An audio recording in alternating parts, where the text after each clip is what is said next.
Selamat malam para netizen dimanapun kita berada, salam inspirasi bagi kita semua. Wah, ngeri-ngeri sedap ternyata ya. Mahfud MD mengatakan pelemahan KPK mulai terjadi saat era pemerintahan Jokowi Jilid 1. Ngeri coy.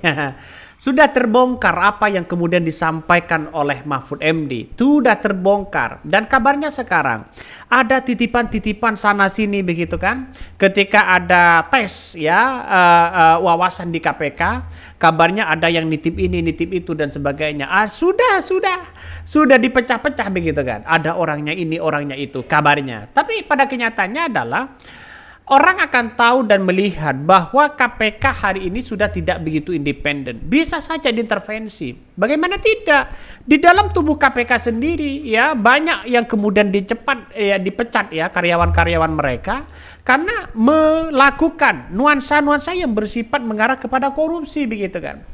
Orang di dalamnya yang ditahan, lalu kemudian didesak di situ begitu, kalau tidak diberikan uang, dipalak mereka. Ini artinya apa? Artinya kok hukum seperti itu begitu? Artinya tergantung dari pemimpin, tergantung dari kebijakan-kebijakan seorang pemimpin. Makanya Pak Mahfud MD membongkar habis-habisan di situ ya. Ya, kenapa dulu ya saat di dalam diam-diam aja ya, tidak dan tali tidak mengapa. Ini itu salah satunya. Padahal ya lu ada di kabinet ya, ini gimana? Ya, sekarang dia pengangguran, cari popularitas dan uang dari podcast. Ya, bukan soal itu begitu kan. Bukan soal itu, tapi menurut saya pribadi yang agak lebih parah itu seorang Jokowi itu di jilid kedua begitu kan. Di periode kedua, seorang Jokowi mulai mempersiapkan diri ya untuk pertama ya bagaimana mereka sudah menggaungkan 3 periode. Para pendukung-pendukung mereka untunglah ditolak oleh Ibu Megawati, kabarnya begitu. Karena gagal dari Ibu Megawati, maka muncullah skenario bagaimana seorang Gibran ini menjadi wakil dari seorang Prabowo. Itu jelas begitu kan. Mempreteli nuansa-nuansa politik yang ada di tanah air. Ini banyak sekali. Tidak hanya kritikan kepada Jokowi, Pak Mahfud juga dikritik begitu kan.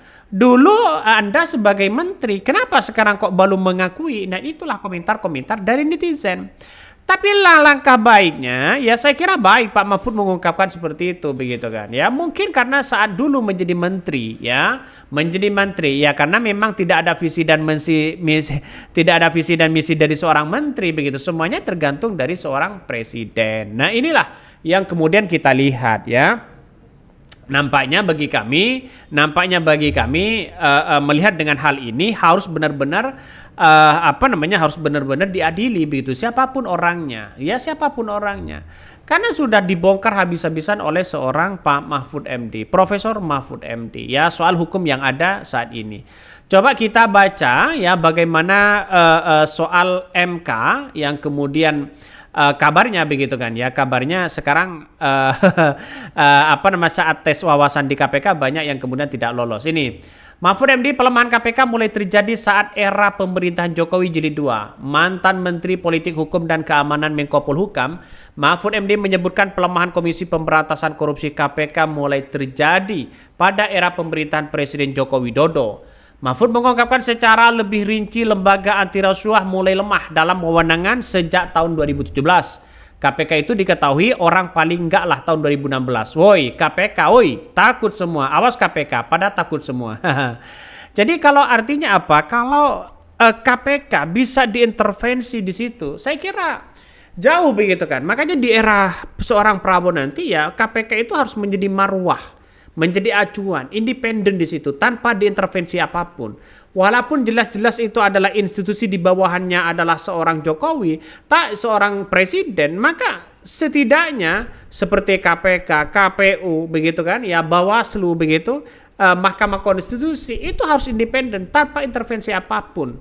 Artinya apa? Artinya biar menegakkan hukum yang ada. Dan semuanya tergantung dari pemimpin. Mengapa dari kepemimpinan dari turun-temurun di situ sejak dahulu begitu kan? Kenapa hanya Anies Baswedan yang mengatakan bahwa ya satu ada perampasan aset bagi korupsi, ada yang kemudian dimiskinkan bagi korupsi. Kenapa? Ya karena kalau ini benar-benar dilakukan maka akan ketar-ketir orang-orang yang melakukan korupsi itu begitu. Itu satu. Yang kedua, tidak ada visi dan misi yang kemudian seorang Prabowo ya memberikan kebijakan memiskinkan, ya, koruptor dimiskinkan, terus kemudian apa namanya,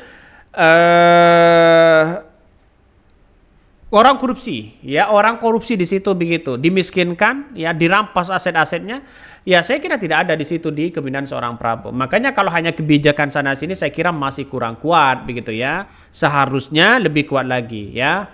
Mulai mengendor itu kalau seorang institusional, kalau saya mencatatnya 2017 itu, katanya dalam siniar dalam podcast kanal YouTube-nya.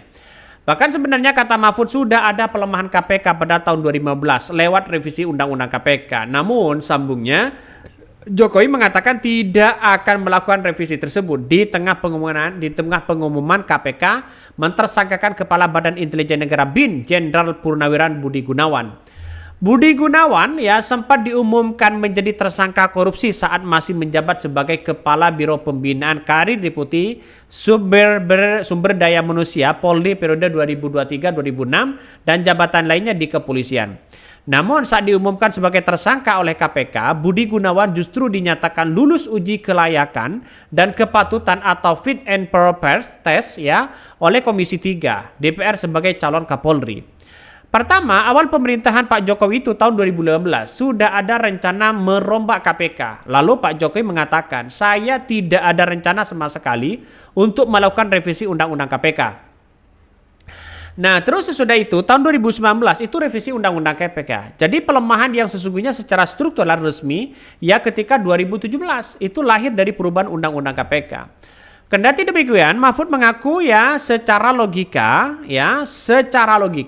revisi Undang-Undang KPK perlu dilakukan ya karena menilai berbagai pihak yang menjadi institusi ya super body dan memiliki kewenangan berlebihan dalam penindakan korupsi itu.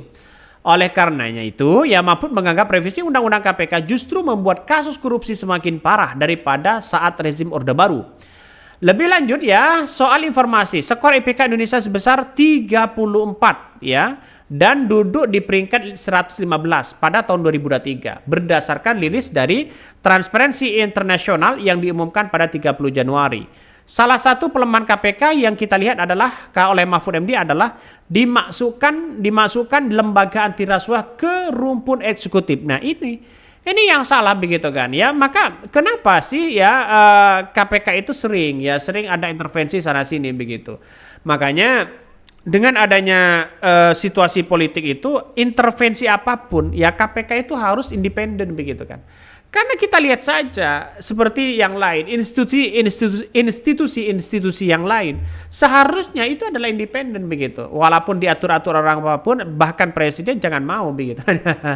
Ini kan kacau begitu. Makanya ini dibongkar habis-habisan oleh Mahfud MD ya. Kalau sudah 2017 dan sekarang kan lumayan lama begitu, sehingga kita sekarang yang terbaru begitu kan. Coba yang terbaru siapa yang akan lolos, orang-orangnya siapa di situ ya. Oke, mungkin itu yang kami sampaikan. Tonton terus channel Ho dari Podcast Rakyat ini, jangan lupa di subscribe.